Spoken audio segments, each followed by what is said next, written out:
მოდი გამოვეხმაუროთ ქართული ოცნების წევრების განცხადებებს. განსაკუთრებული ყურადღება მაინც მიიქცია მიხეილ ყაველაშვილის განცხადებამ გაეროს ტრიბუნიდან, სადაც მან აფხაზეთის ომი მოიხსენია როგორც ეთნიკური კონფლიქტი, ეს რაზე მეტყველებს თქვენი აზრით? პრინციპში ეს ხაზი და რიტორიკა უკვე განაგრძო დღეს ირაკლი კობახიძემ, რომელიც მივიდა გმირთა მემორიალთან და მან თქვა, რომ ეს ყველაფერი არის მიხეილ სააკაშვილის პოლიტიკის შედეგი და ასე შემდეგ. პირველ რიგში გიორგი არ ახალია ის რომ რუსული ხელისუფლება გვყავს და უბრალოდ დასანანია რომ 13 წელი დაგჭირდა ქართველ ერს იმისთვის რომ საბოლოო დიაგნოზი დაგვესვა ამ ხელისუფლებისთვის რომ ესენი არიან ყველაზე არაქართული, ყველაზე არაეროვნული ხელისუფლება რომელიც გმირების სახელების შეურაცხყოფას ეწევა წლების განმავლობაში და იმისთვის რისთვისაც ქართველი ადამიანი ცხოვრობს, სუნთქავს, რაც ჩვენი დნმ-ის ღირსების ნაწილია, ამის ყველაფრის გაუფასურებას ახდენენ 13 წლის განმავლობაში. ამიტომ სიმართლე გითხრათ არც გამკვირვებია ყაველაშვილის გამოსვლა გაეროში, როცა მან ამ კონფლიქტს უბრალოდ გენოციდი უწოდა და აქვე მინდა ყაველაშვილს და მის თანებს კობახიძეს და ამ რუსულ ხელისუფლებას კიდევ ერთხელ შევახსენო, რომ მე აფხაზეთიდან ვარ და ასეულობით 100,000 ადამიანი, ვინც აფხაზეთიდან არის და არა მარტო აფხაზეთიდან, არამედ სამაჩაბლოდან ძალიან კარგად ვიცით, რომ სწორედ რუსულმა ჩექმამ, რუსულმა ტანკებმა მათ გამოგვდევნეს იქიდან და ჯერ კიდევ 1993 წელს თავად რუსეთი ხმამაღლა ამბობდა და ეს მათ საინფორმაციო წყაროებშიც მოიძებნება თუ შეუძლიათ უბრალოდ ქართული კითხვა რომ 1993 წელს 20 თებერვალს მოხდა პირველად მასშტაბური დაბომბვა ქალაქ სოხუმის, როცა რუსულმა სულ 25-ის თვითმფრინავმა დაბომბა და იქიდან დაწყებული 27 სექტემბრამდე სანამ სოხუმის საბოლოოდ დავტოვეთ დაცემა ცოტა ძალიან მძიმეა ამ სიტყვის გამოყენება მე ვეძახი სოხუმის დროებითი ოკუპაციის დღედ, ანუ ეს რუსული ხელწერა იყო და არა მარტო აფხაზეთიდან დევნილები, არამედ საქართველოს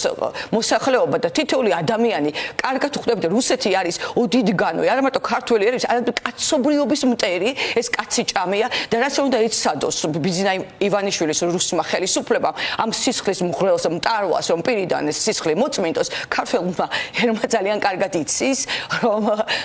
რუსული ხელისუფლება დე-ფაქტო ხელისუფლება, რომელიც ჯერჯერობით და დროებით მართავს საქართველოს, ისინი ძალიან სწრაფად დაასრულებენ თავიანთ მმართველობას, იმიტომ არ არსებობს, რომ ქართულმა ხალხმა მათ საკუთარი ხელით არ გამოუტანოს. ბატონო, მაინტერესებს, რატომ იქცევა ასე ქართული ოცნება თქვენი გადმოსახედიდან, ეს ხომ ის თემაა, რაც წესით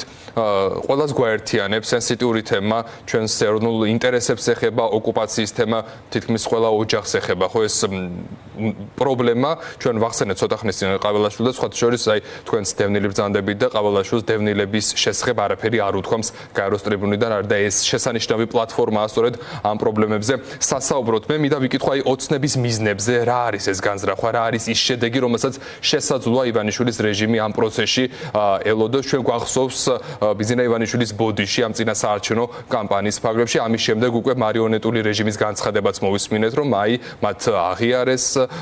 ომის დაწყება, იქ სააკაშვილისგან გაიშვირეს ხელი და ასე შემდეგ. რას ელოდებით თქვენ ამ პროცესში, შესაძლოა თუ არა კიდევ უფრო მძიმე გადაწყვეტილებები მივიღოთ უკვე რიტორიკის შემდეგ. ფაქტიურად ივანიშვილი ხარკს იხდის რუსეთის პრეზიდენტთან, ამას კარგად ხვდებით და სხვა შემწირვა მიდის და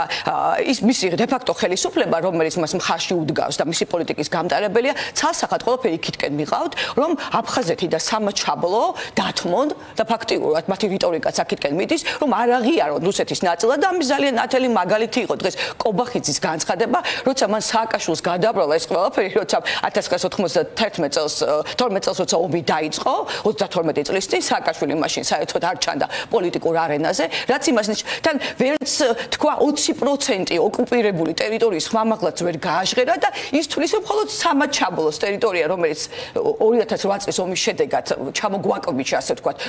რუსეთმა, ის არის მხოლოდ 20%. ეს იმას ნიშნავს ნიშნავს, რომ დიდი ხანია ისინი აფხაზეთს და აფხაზეთის კონტურებსა და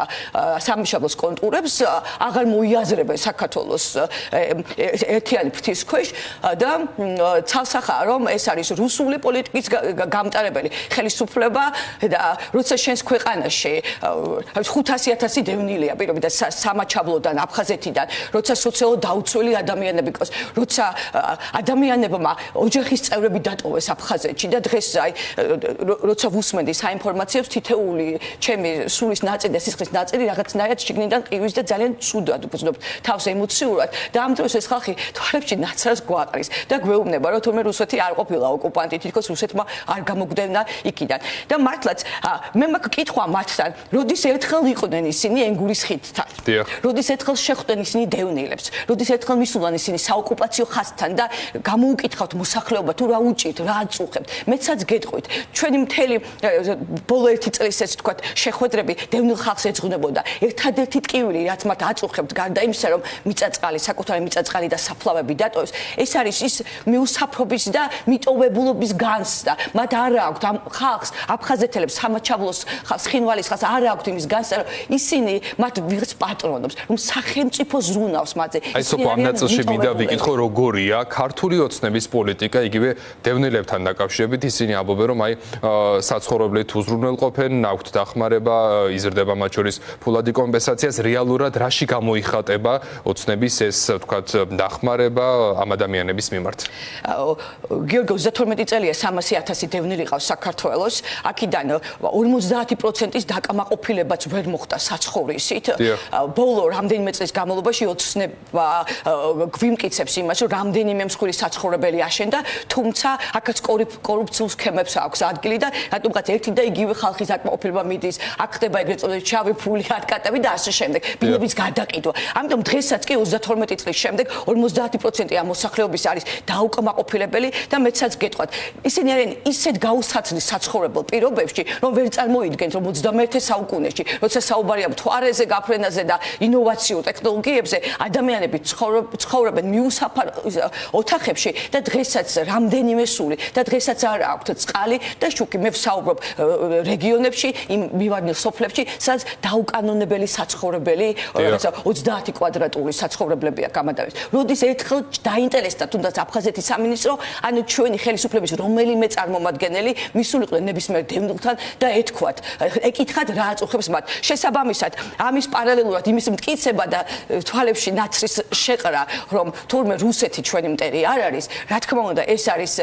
კიდევ ერთხელ გავმეორდები და ვიტყვი რომ ქართული სისხლის ქართული გულის ამოგლეჯვა და დიდი ხანია ვამტკიცებ და დღესაც ვამბობ რომ ესენი ყველაზე ანტიქართული არაეროვნული ხელისუფლებაა რომელიც კვებავს და კვებავდა ხალხს ფუჭი და ამაო დაპირებებით ამიტომ დღეს 27 სექტემბერს ყველას მე მინდა გულით ვთხოვო ყველას ვისაც ახსოვს ეს ტკივილი ყველას ვისაც ახსოვს ის გამოვლილი გზა 14,000 ადამიანი ემსხვერპლა გიორგი აფხაზეთის ომს და აქედან ჭუბერის გზაზე 500 ადამიანი გაიყინა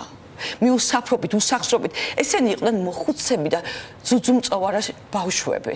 ეხლა ძალიან ღელავ ბუდიშვიხტე ჩემი ტონისტრის ასეთი გზა გამოვიდა და არც სოციალური და ეკონომიკური ესე ვთქვათ ინტეგრაცია მომხდარა ძალიან მარტივად მე მესმის რომ ძალიან მძიმე პერიოდი და ხანა ედგა საქართველოს მაგრამ ჩვენ ხელგაშლილი აქაც არ შეხვედრილა ჩვენ გვიწევდა არსებობისთვის ბრძოლა ჩვენ დავტოვეთ ჩვენი მშობლების საფლავები სახლი კარი სულიად სარიელი და დარიელი ჩამოვედით და აქაც ესე ვთქვათ დიდი ზარზემით არავინ დახვედრია და ამის შემდეგ როცა 32 წლის შემდეგ კიდევ ერთხელ გვიწევს იმის მტკიცება რომ დიახ რუსეთი ოკუპანტია დიახ რუსეთმა გამოგვდევნა აფხაზეთიდან დიახ რუსეთმა ჩაგვაგდო ამ ხელში ჩვენ არ შევეგუებით ამ მთავრობას რა თქმა უნდა და დღეს 27 სექტემბერს ყველას ვისაც გახსოვთ აფხაზეთი და არა მარტო აფხაზეთი ვისაც ახსოვს სამაჩაბლო ვისაც გტკივათ ძმათა გაღებული სისხლი